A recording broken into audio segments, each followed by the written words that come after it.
Let's see if I can read your mind and find out what card. Think of that card over and over in your head. Keep saying it in your head.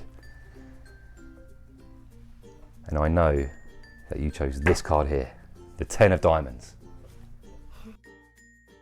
Hi guys, and welcome back to our channel. And today we have another amazing trick tutorial for you here at Daddy Magic. Today we're going to teach you how to read someone's mind. Ooh, let's see how that goes. First and foremost, thanks to everyone who's been watching our videos and subscribing to our channel so far. We really appreciate your support. If you have been enjoying the videos and you haven't subscribed just yet, the button's just down there. Please give it a click. Click the bell notification to make sure you don't miss any of our future videos. So without further ado, should we show them the trick? Show them how it's done? Yeah. Let's get into it.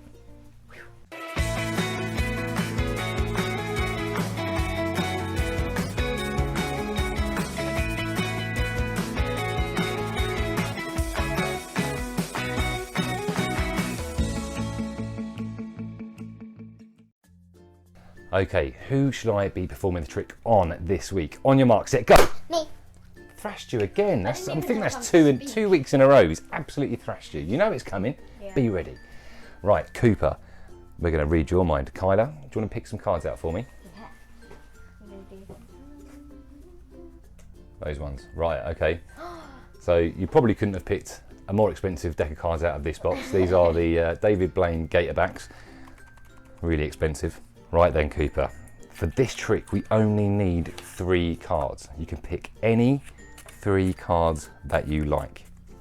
Any 3 cards. So have a look at all of these and pick out any 3 that take your fancy. Oh, he's gone straight in for the ace of spades. What else is he going to be picking? The 10 of diamonds, yeah, that's a good one. And what else? And a 7 of hearts. You happy with those 3? Yeah. Right, perfect. Let's put these to one side. So what we have here are 3 cards, 10 of diamonds, ace of spades and 7 of hearts, which Cooper has picked himself. Now, what I'm going to do, I'm going to turn away and you're going to lock one of these cards into your mind. Okay, and for the guys at home, just point or touch the card that you're choosing, okay, whilst my back is turned. And then I'm going to give you a couple of instructions to make sure there's no way I can see or know what card you've chosen. All right, so I'm going to turn away. So, for the guys at home, point and touch the card that you are selecting and tell me when you're done. You done? Yeah. Right, great. Now the 2 that you didn't touch, I'd like you to switch their places around and tell me when you're done. Done. Done? Yeah. Now I want you to turn all 3 cards over so they're all face down. So now there's no way I know which cards you've chosen and which cards you've moved around, and tell me when you've done. Done. Okay, great.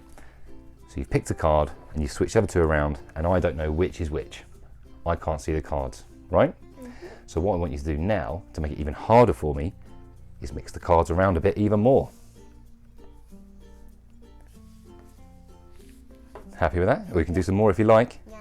You happy with that? Yeah. Right. Turn all the cards face up for me. And let's see if I can read your mind. So look into my eyes. Let's see if I can read your mind and find out what card. Think of that card over and over in your head. Keep saying it in your head. And I know that you chose this card here, the 10 of diamonds. Was that his card? Yeah, how'd you? Was that your card? The 10 of diamonds? Huh? I read your mind. I thought you picked that because I like that card. I know you like that card, but that would be too easy. That would be too obvious. You picked this card here. How do you know that? Well, I'll show you how that's done right now. So, you like that one? Yeah. Yeah, it's really strong, really powerful, this one. And the great thing about this trick is that anyone can do it, and you really can do it with any deck of cards, anywhere. First thing to do is give the cards to the spectator. It's a free choice. They really can pick any 3 cards they like. So in this example, Cooper picked the 7 of hearts, the ace of spades, and the 10 of diamonds. Now, for me, to ensure this trick works, when they're face up like this at the beginning, I need to lock one of these cards into my mind. So because the ace is there, it's nice and obvious, I am locking this card into my mind. This becomes important later, and I will show you why. So for now, I'm just remembering this ace of spades is in the middle. So when I turned my back, I said to Cooper, pick a card, lock it into your mind. Now for the guys at home, he pointed it out to you as well. So he pointed out the 10 of diamonds.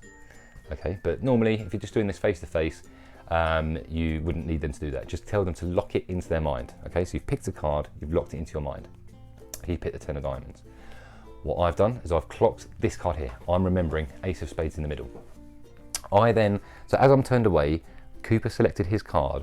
I then told him the two that he didn't choose to switch them around. Okay, so he switched these two around. The 10 of diamonds, which he chose, is still here. I then said, whilst my back was still turned, now turn them all over. So he turns them all over. Great. So at this point, I turn back round and I can see 3 face down cards. Now, to my knowledge, this isn't a marked deck. You don't need a marked deck for this. A marked deck is simply a deck of cards which has some kind of secret code on the back to allow you to know which card is on the other side.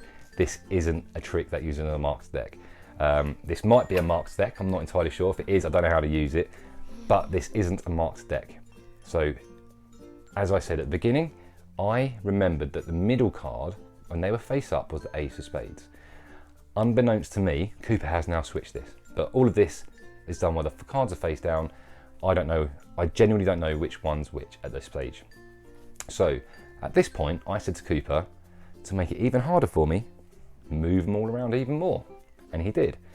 Now, it's important here for the magician is to keep your eye on your key card. My key card was the ace of spades, which to me was in the middle, but we know now it's over here. But for me, I have to assume this is the ace of spades. So Cooper moved it around a bit more, and moves it around again. Now, when I asked him to turn them all face up, this is where I had followed. If this was the ace of spades to begin with, this is where I was following it to. Now, when I've turned it over, it isn't the ace of spades, which means it can't possibly be this card, and it can't possibly be the ace of spades.